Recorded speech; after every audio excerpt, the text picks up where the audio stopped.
అడిగి తెలుసుకోవడంతో పాటు ఆ కుటుంబ సభ్యులకు కూడా భరోసా కూడా కల్పించారు. టీడీపీ పార్టీ ఇప్పుడు అండగా ఉండేది, మీరేమో అధైర్యపడుతుందని చెప్పి కూడా వాళ్ళకు భరోసా సైతం కల్పించారు. మొత్తం చూడొచ్చు అయితే ప్రస్తుతం అయితే గన్నవరం టీడీపీ కార్యాలయంలో ఉన్నాం. మరి కొద్దిసేపట్లో చంద్రబాబు దే అంశానికి సంబంధించి మీడియాతో కూడా మాట్లాడే అవకాశం ఉంది. ఎందుకంటే మీడియాతో మొత్తం కూడా ఈ ఘటనకు సంబంధించిన మొత్తం తెలియజేసే అవకాశం ఉంది. మొత్తం కూడా ఆయన ఇక్కడికి వస్తున్నారు.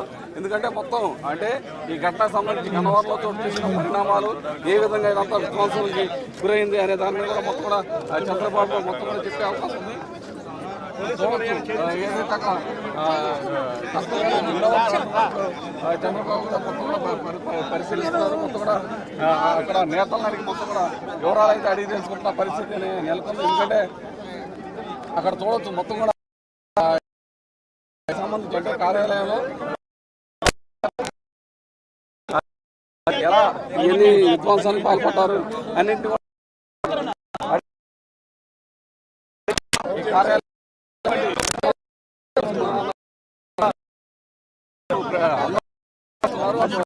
దాడికి అయితే అడిగి తెలుసుకున్నారు.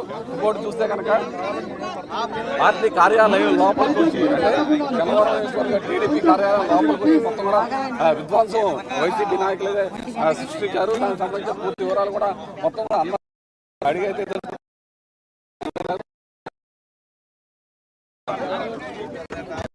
ఈరోజు వైసీపీ గుండాల చేతిలో పార్టీ కార్యాలయాన్ని అలాగే దొంతు చిన్న కుటుంబాన్ని పరామర్శించడానికి ఇక్కడ రావడం జరిగింది. మొన్ననే ఎయిర్పోర్ట్ నుంచి ఇక్కడ రావడానికి ప్రయత్నం చేస్తే చంద్రబాబు నాయుడు గారిని అడ్డుకోవడం జరిగింది. ఈరోజు స్వయంగా ఇక్కడ జరిగిన విధ్వంసకాండ, దౌర్జన్యకాండ ఏదైతే ఉందో అన్ని కూడా స్వయంగా ఆయన వీక్షిస్తూ ఉన్నారు.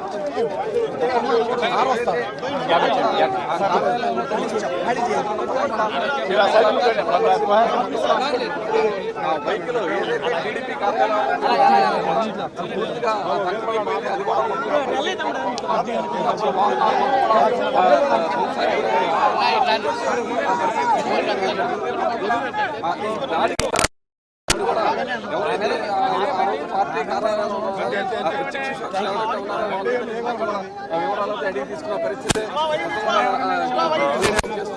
అయితే ఈ వెహికల్ ఏదైతే అయిపోయిందా, ఫ్రీ అయిపోయారా? ఈరోజు మొత్తం కూడా కేసులో ఉన్నారు. కేసులో ఉంది మీ పేరు.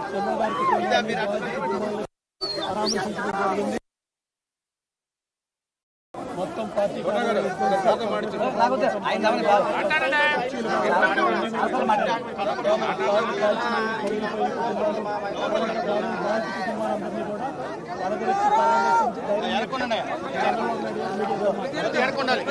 కుటుంబ సభ్యులకు ఏమైనా భరోసా ఇచ్చారు? ధైర్యంగా పార్టీ ఉంటుంది, తెలుగుదేశం ఉంటుంది, నాయకులు ఉంటారు, అందరూ ఉంటామని ధైర్యం చెప్పి ఓదార్చి ఇప్పుడు అన్ని కూడా చూసి ఆ విధ్వంసాన్ని రాష్ట్రంలో అంటే ఇక్కడ కార్యాలయం లోపలికి వచ్చి మొత్తం కూడా విధ్వంసం చేశారంటే వాళ్ళు ఏ విధంగా చూడాలి? శాసనసభ్యుడు వంశీ నాయకత్వంలో మాఫియా, గంజాయి మాఫియా, హోటల్ అధికారులంతా కూడా ఒక ప్రణాళిక వచ్చి విధ్వంసం చేసి పోలీసులు నారాయణ గారు మీరు చెప్పండి అసలు వైసీపీ గోండాలు తెలుగుదేశం పార్టీ కార్యాలయాన్ని ధ్వంసం చేస్తే, కారులు దహనం చేస్తే, తలకాయలు పగలగొట్టి ఇంతవరకు కేసు లేదు. ఎవరిని అరెస్ట్ చేయలేదు. ఇక్కడ ఫిర్యాదు చేయడానికి మాత్రం 11 మందిని అరెస్ట్ చేసి రాజమండ్రి దీనికి పంపించారు. చంద్రబాబు నాయుడు గారు దౌర్జన్యంగా జరిగినటువంటి పార్టీ ఆఫీసులు పరిశీలించడానికి ఎవరి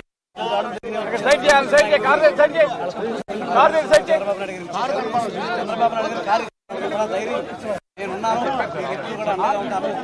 దౌర్జన్యాలు భయపడాల్సిన పని లేదు. ఇది ఎంతో కాలం సాగదు. త్వరలోనే